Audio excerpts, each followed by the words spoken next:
In this next section, we're going to look very briefly at the solid state of matter. So most of the time so far, we've talked about liquids and how to go from gases to liquids to solids and vice versa.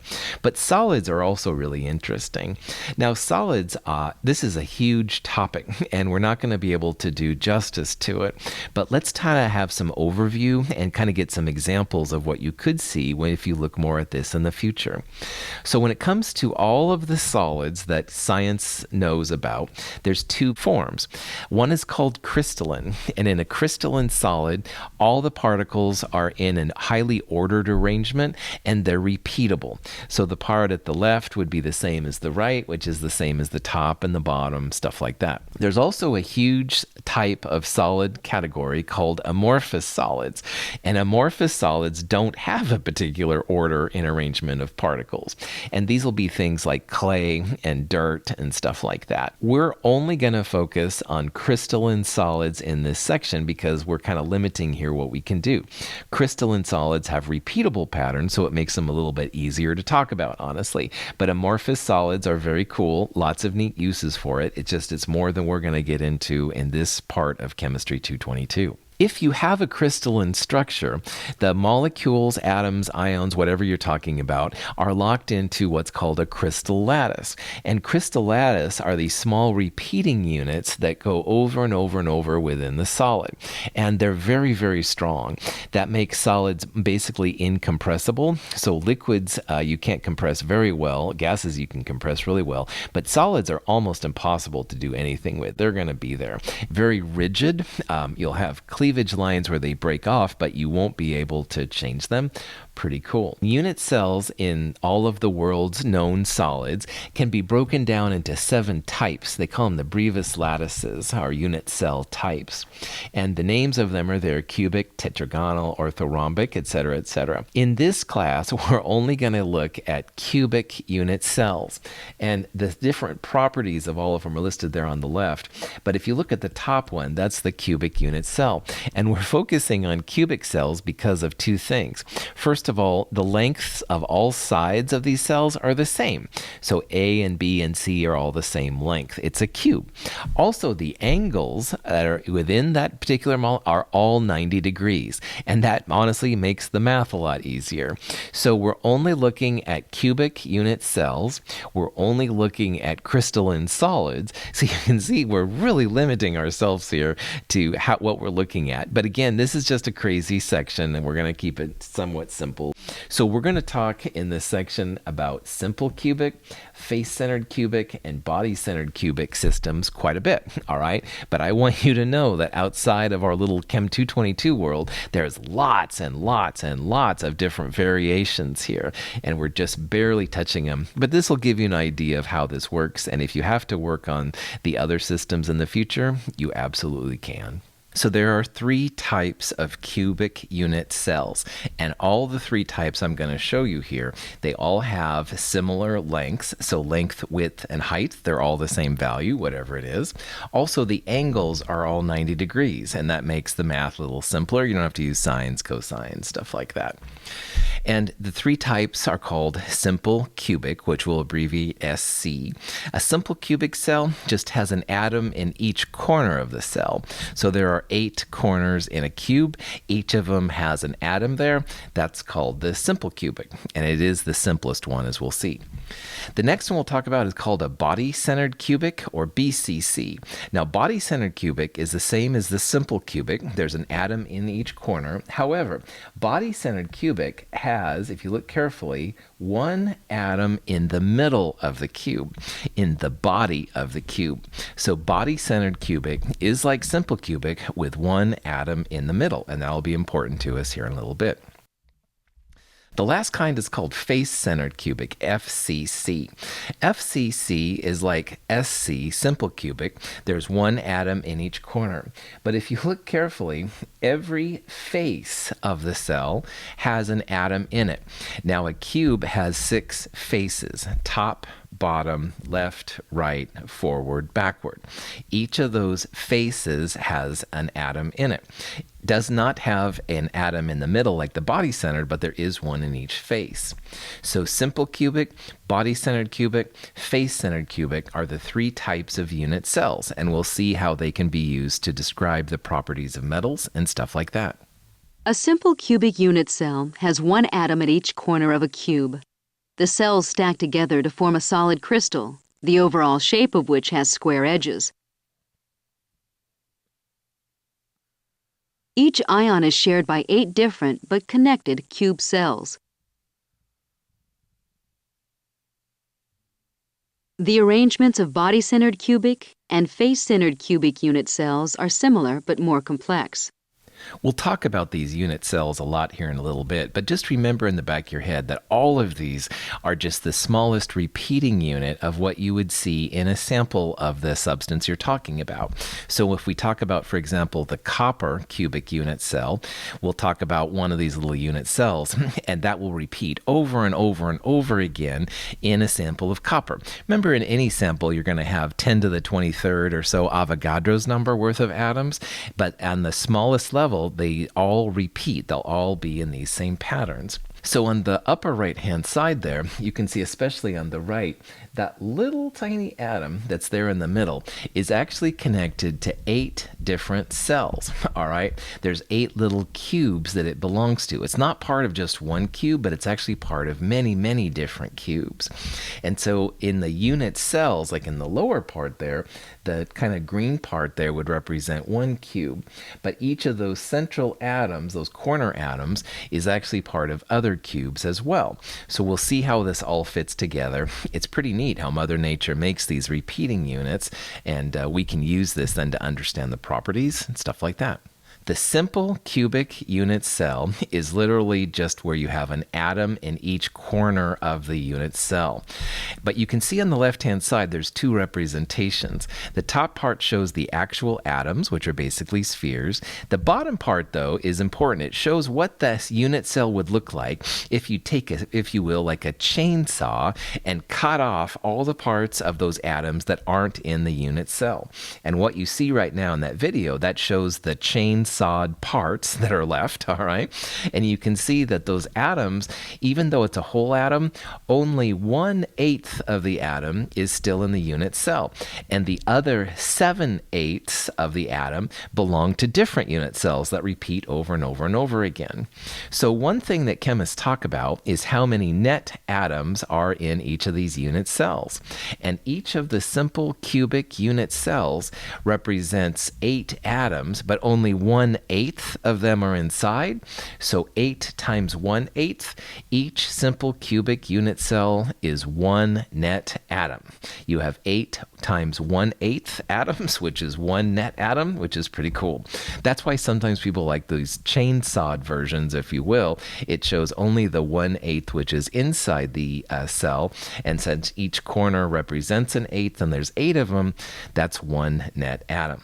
The other thing we'll talk about when it comes to simple cubic unit cells is the ratio between the edge and the radius. And for the simple cubic unit cell, the edge of a cell equals 2 times the radius. And you can kind of see this one visually because when you cut off the parts that aren't there, like you have like 1 radius there on the top and 1 on the bottom, and they touch, so the edge, which is length, width, or height, either one because they're all the same, the edge equals 2 times the radius. In the lab, the solids lab, there's some more descriptions as to how this all works out if you're curious.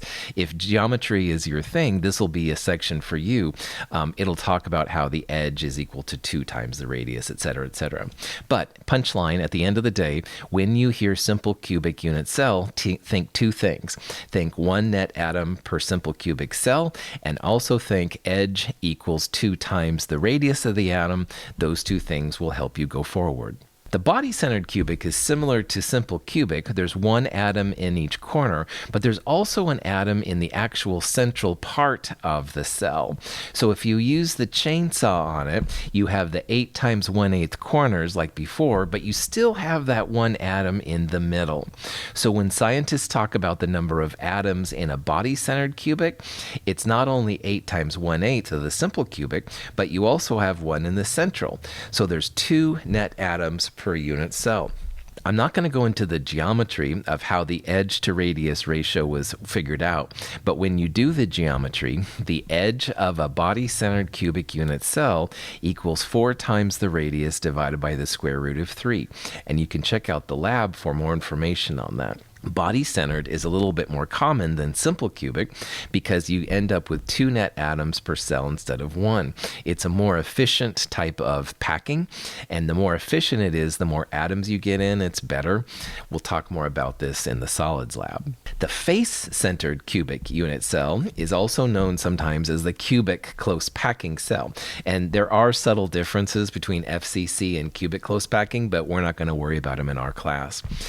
When you take the chainsaw to the face-centered cubic, you still have the 8 times 1/8 atoms in the corner. But the difference now is the face atoms, half of the atom is in the unit cell and half of the atom is outside the cell. So when you want to know the number of atoms in a face-centered, you have 8 times 1/8 for the corner atoms as before, but now you have 6 faces, and each face has half of an atom left once you take the chainsaw to it.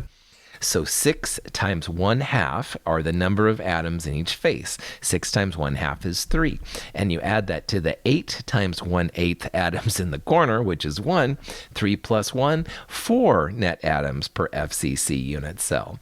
And the edge to radius ratio for FCC is edge equals 4r divided by the square root of 2. And you can look in the solids lab for more information on that if you're curious. But again, punchline, when you hear FCC, think 4 atoms per cell, and edge equals 4r divided by the square root of 2. Here's a problem you might see. It says the unit cell for a metal is found to have 2 atoms per unit cell. What kind of unit cell does this represent? And there's all those different choices right there. Well, if you remember from what we just talked about, simple cubic, answer A, is 1 atom per cell. Answer C, face-centered cubic, is 4 atoms per cell, and face-centered cubic is the same, for us anyway, as cubic close packing, the CCC, answer D. But body-centered cubic, BCC, that has 2 atoms per cell. So the answer here would be B. BCC, body-centered cubic, 2 atoms per cell. Simple cubic, 1 atom. Face-centered cubic, 4 atoms. CCP is for us the same as FCC. There's actually differences, but we're not going to go into it. Good to go. The metals on the periodic table often fall in one of these categories. So simple cubic is very rare. It's only in polonium, which is quite dangerous and stuff, but it is actually simple cubic. Body-centered cubic, almost all the alkali metals and some of the alkaline earths and a couple of the transition metals use body-centered cubic for packing. But by far the biggest one is face-centered cubic. Now, face-centered and hexagonal close packing, which is also close packing, the CCP version, is what most of the metals are. But again, most of the metals fall in one of these categories. So by studying these types of unit cells, you can represent the bonding and the patterns for the different metals. Most of the metals on the transition metals, not all of them, all right, like manganese and lanthanum there, and mercury for that matter, have their own things going on, but a lot of them fall in one of these, which is kind of cool. They use X-ray crystallography to tell the unit cell types. And X-ray crystallography is a fantastic phenomenon. An X-ray is created. It's sent through what's called a double slit to create basically like a line of X-rays. And when they send the line through a crystal of these solids, a pattern emerges on like a piece of photography paper, like a picture. And they can interpret that back into the unit cells of face-centered cubic, body-centered cubic, and simple cubic. It's a fascinating process. It's definitely more than we need in Chem 222, but but it is how they use it, and it's a very well-established pattern. If you're an X-ray crystallography person, you will have the opportunity to join many research groups. You'll do the X-ray work for them, and you'll be added into research papers. It's pretty cool. So let's look at an example of how you can find out if a metal is simple cubic, body-centered cubic, or face-centered cubic. And we'll use this example with aluminum. And aluminum has a density of 2.699 grams per centimeter cubed. The radius is 143 picometers, and we can actually use this information to verify that aluminum is face-centered cubic. All right? Now, at first, this might seem like a daunting problem, but it basically comes down to unit analysis, and we'll talk about some strategies to solve these in the solid lab. But if you look back at the face-centered cubic system, there are two important aspects of FCC, and the one we're going to start with here is edge equals 4 times the radius divided by the square root of 2. All right? It also, FCC means 4 atoms per cell, and basically what we're going to do is we're going to use the edge to radius ratio and then solve for how many atoms are inside the unit cell. Start with 4 times the radius divided by square root of 2. The radius is 143 picometers, which is very small. 4 times 143 divided by the square root of 2, 404 picometers. Now, in the next step, we're going to take the edge and we're going to cube it, because edge is length, and length times length times length equals volume. But because these are cubes, length, width, and height are all the same. So edge, which is length, edge cubed equals volume. We're going to turn this edge into a volume. But if we do an edge in picometers and we cube it, we're going to get a volume of picometers cubed, which is quite crazy to deal with. And if you look at these values, density is in centimeters cubed. So what we're going to do first, before we cube it, is we're going to take that edge and turn it into centimeters. Now, a pico is 10 to the minus 12. So a picometer is 10 to the minus 12 meters. That would allow you to go from picometers to meters. And then a meter is 10 to the minus 2. So a centimeter, 10 to the minus 2 meters. I'm skipping the meters in this conversion. I'm going directly from picometers to centimeters. And when you do that, it's 10 to the minus 10 centimeters per picometer. And I recommend that you kind of work through that so you know how this all goes. But at the end of the day, 404 picometers is 4.04 times 10 to the minus 8 centimeters. Now that we have an edge in centimeters, edge cubed equals volume. As long as the length, width, and height are all the same, you can just cube the edge to find the volume. So 4.04 times 10 to the minus 8 centimeters cubed in your calculator is 6.62 times 10 to the minus 23rd centimeters cubed. Cubed is usually on your calculator. There's different ways to do it. You might have a y to the x button, which will allow you to do it. Also, if you have what's called the caret, which looks like an arrow pointing up, you can go caret cubed to do that. Figure out how to do this process. It will be handy in this particular section. And if you cube 4.04 times 10 to the minus 8, you'll get 6.62 times 10 to the minus 23rd. It's a nice way to kind of check yourself.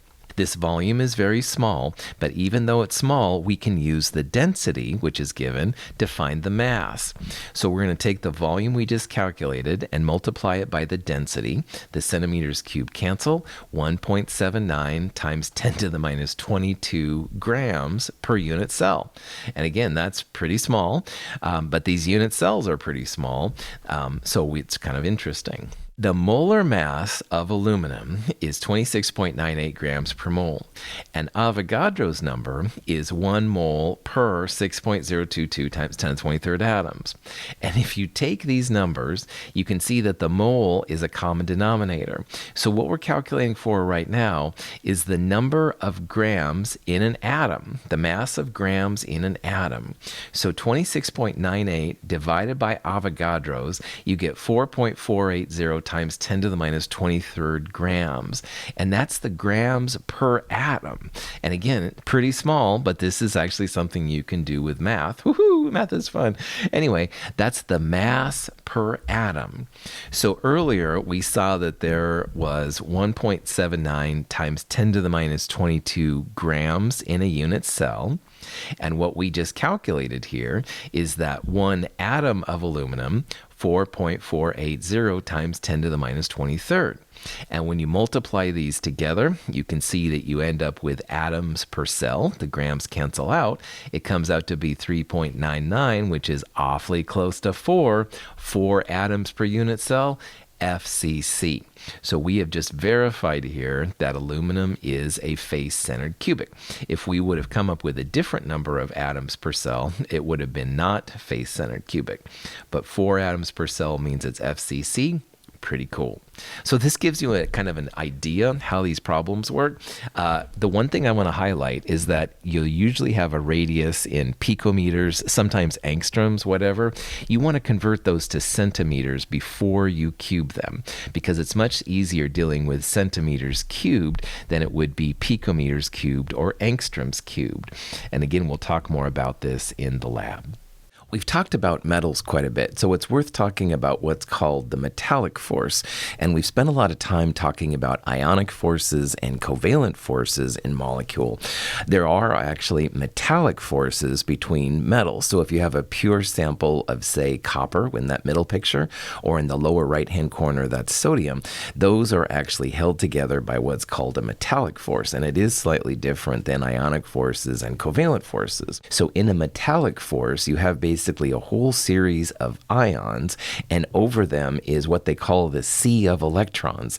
The electrons kind of flow over the ions. It's kind of a cool image and stuff in your mind if you think about it. The metals are truly metals. They're not really ions, but that's how the metallic force works. This sea of electrons kind of flows over, and it leads to some really interesting things. So metals are relatively easy to melt, all right? The metals stay with the ions. They might disappear into a liquid or a solid, but they're still there, which is kind of cool. Most importantly, they do conduct electricity and heat pretty well. Those electrons are able to conduct the heat or the other electrons through from one side to the other. Metals are malleable. Ionic compounds are very rigid. You can't bend them around, but metals you usually can. And again, that's because these electrons kind of move with the ions, which is cool. And then finally, though, metals are relatively difficult to boil. To make them boil, you have to actually isolate the electrons on the cations, and that's a little higher energy process usually. So anyway, metallic forces are just for metals, all right? Pure copper, pure chromium, pure rhodium, stuff like that. But they are kind of cool, and they are different from ionic and covalent bonds. There are other kinds of crystalline solids. We're focusing mostly on metals here, but I do want to talk about the other kinds here real fast. There are what they call molecular solids. There's also what they call covalent network solids and ionic solids. Now, all of these have regular and predictable, if you will, positions of the molecules within the solid. None of these are amorphous, like we talked about earlier, but they are really important. So, for example, some of these things you've heard of, I'm sure, diamond, dry ice, sodium chloride. We'll talk about all of 3 of the other ones here in a little bit. So metallic has been the focus so far, definitely, but there are other ones, and let's talk about them. In a covalent network solid, which diamond is a great example, you've got covalent bonds, but oh my goodness, are they usually held together pretty tightly. So diamonds are great examples of this. They tend to be relatively hard substances. They generally have very high melting points. They're pretty interesting kind of solids. In addition, you have what are called molecular solids.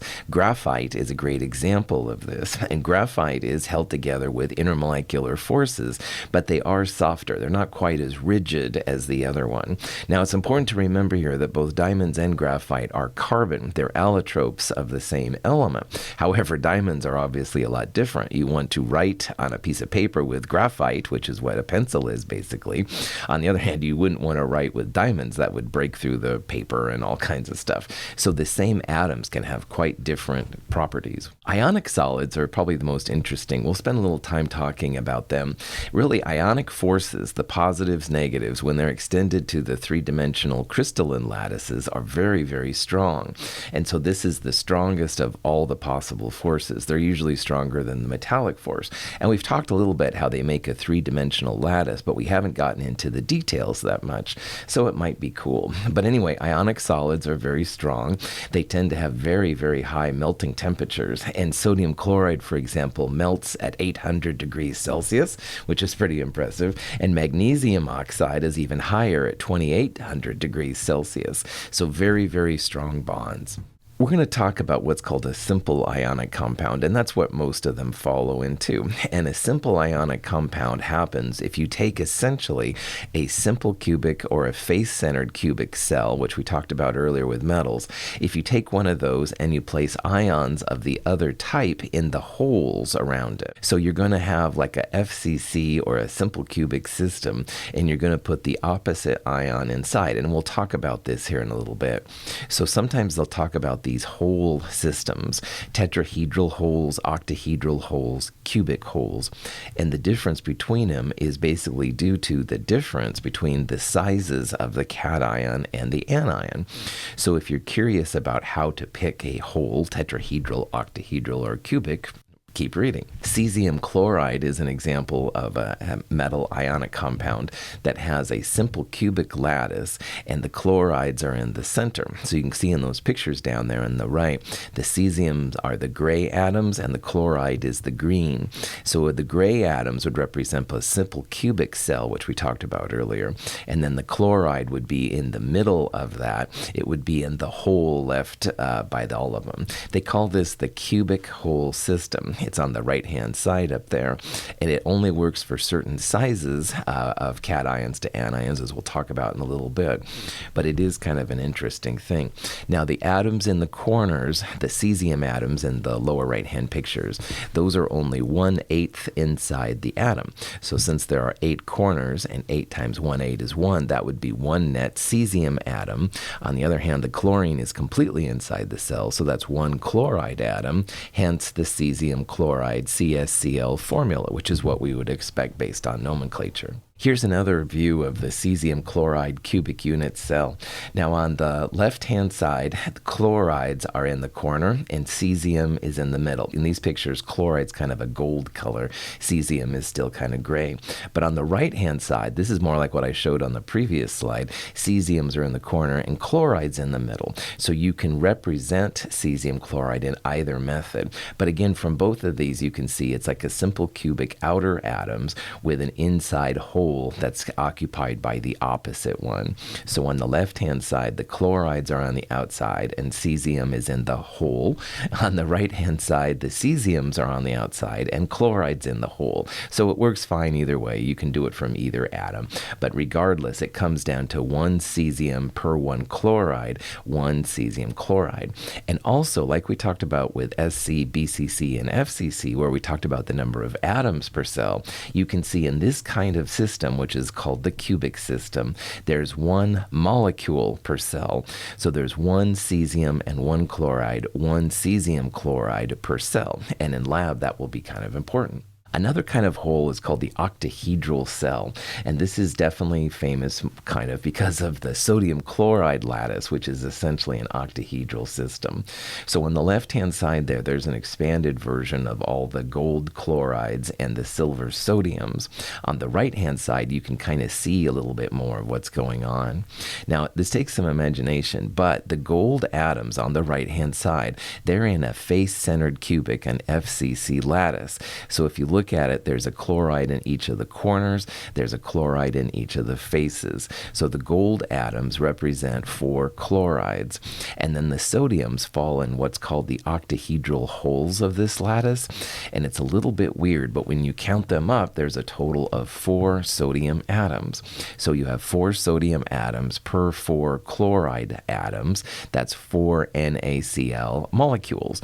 So when you think about the octahedral unit cell, you would say there are 4 molecules per cell. This is similar to FCC with metals, where we saw there were 4 atoms of the metal per cell. Now we're seeing that there's 4 molecules of NaCl per octahedral cell. So that'll be important to some of the stuff coming up. The relative sizes of the ions of cesium chloride make it possible for the cesium ion to fit snugly into the hole between 4 chloride ions. In contrast, sodium ions are relatively small. The distance between the sodium and chloride ions is too great for the sodium ions to be attracted to the chloride ions when occupying that hole. You might be wondering, edit that out. The structure of sodium chloride is, therefore, different than that of cesium chloride. You might wonder why sodium chloride and cesium chloride, which are both one cation to one anion, why they have different unit cells. Like, why is the cesium chloride cubic and why is the sodium chloride octahedral? And it has to do with the size of the metal, the cation in this case. And if you remember, sizes of ions generally get bigger as you go left and down the periodic table. So cesium is more down on the periodic table than sodium, so it's a bigger atom. Sodium is smaller, so it kind of would have too much room if it was where the cesium was in that unit cell. It's not very stable, basically. So sodium chloride has a better fit in that octahedral system. The sodiums fit in there amongst the chlorides a little better, while big cesium is happy with the cubic. Now, to find out what kind of unit cell there is, you can do what's called a radius ratio calculation, R plus over R minus. And you need values of the ions to do this, but they're pretty easy to get. You can look them up on Google or whatever. So let's do a radius ratio calculation for sodium chloride. Well, if you look it up, the sodium ion is 95.0 picometers. The chloride ion is 181 picometers. So R plus over R minus would be literally 95.0 over 181. It comes out to be 0.525. And in lab, there's some ratio values. If it's in a certain range, like 0.525, it comes out to be octahedral. On the other hand, the radius ratio for cesium chloride, you can see, is a lot bigger. Cesium's a much bigger atom. Sodium was 95.0 and cesium is 169. So the calculated radius ratio for cesium chloride is 0.934, and that's a lot bigger, so it has a different kind of unit cell. It's a cubic cell, so it's pretty chill. As long as your R values are the same kind of units, you can use it. So like in this example, I used picometers for both of them. You could use angstroms for both of them, or centimeters, or whatever. Just make sure they're the same kind of units. But this is how scientists often figure out then what kind of hole the different ionic compounds will fall into.